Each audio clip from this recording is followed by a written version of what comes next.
Welcome to your first lesson for online learning. What I wanted to do is just review what we were talking about in the last lesson before the break. So the last thing that we did was solving for a variable. So we've been solving for a variable all along, but what makes this one different than all the other solving equation questions that we've been doing is that there's going to be more than one variable in the equation. So to solve for a variable solving for a variable means to isolate the variable in the equation that you want to isolate. And you're going to use all the same techniques that we use to solve an equation. So let's go ahead and take a look at an example here. So in example number 1, it says solve for y. And solving for y means get the y by itself, isolate the y. So the first thing that you have to do to isolate the y is to get this term here by itself. So that means we need to get rid of this minus 4x. So the minus 4x needs to go to the other side. But remember that when terms go from side to side over an equal sign, they have to change signs.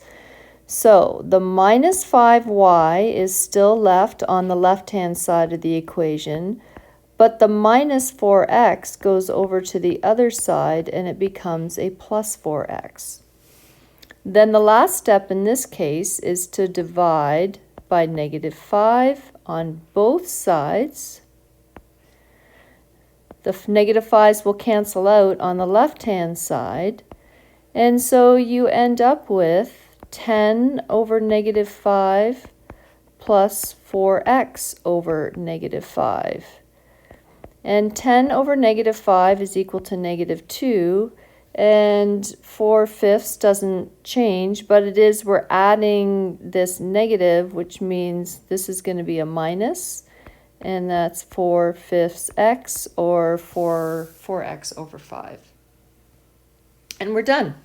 The idea was to solve for y, which means isolate y, which means get y by itself. The y's by itself, so we're done.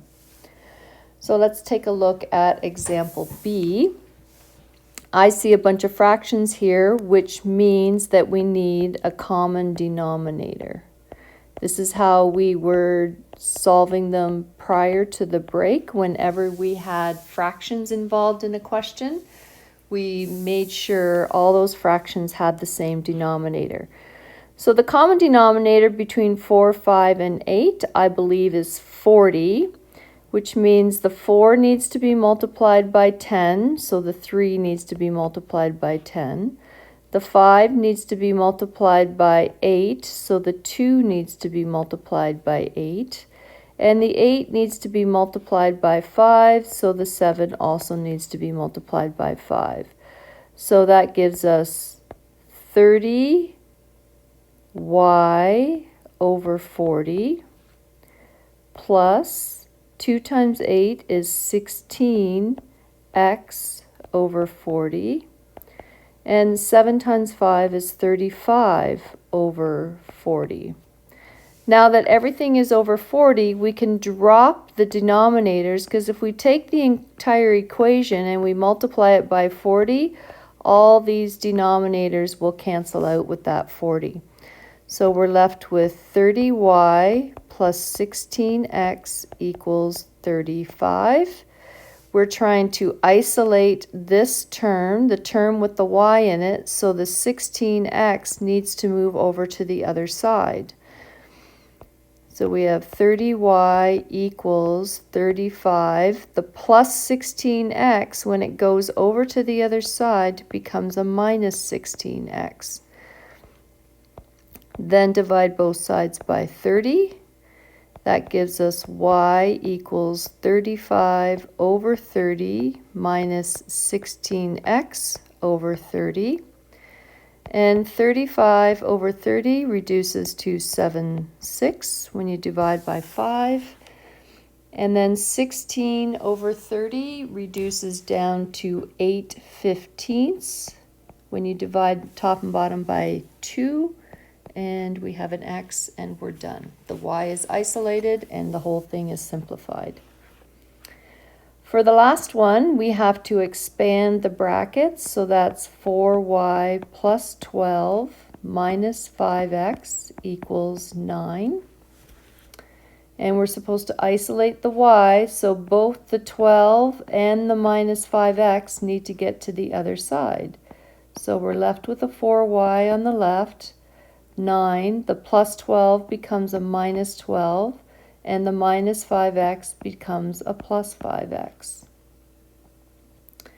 So 4y will equal 9 minus 12. Those are like terms, so we can subtract them. So that's minus 3. The 5x can't be subtracted or added with that because it's not like the minus 3. It's got an x, but the minus 3 doesn't. So there's no more simplifying on the right-hand side. Divide both sides by 4, and we get that y equals negative 3/4 plus 5/4 x. And we're done. I'm going to do the other part of this lesson in another video. So stay tuned for part 2.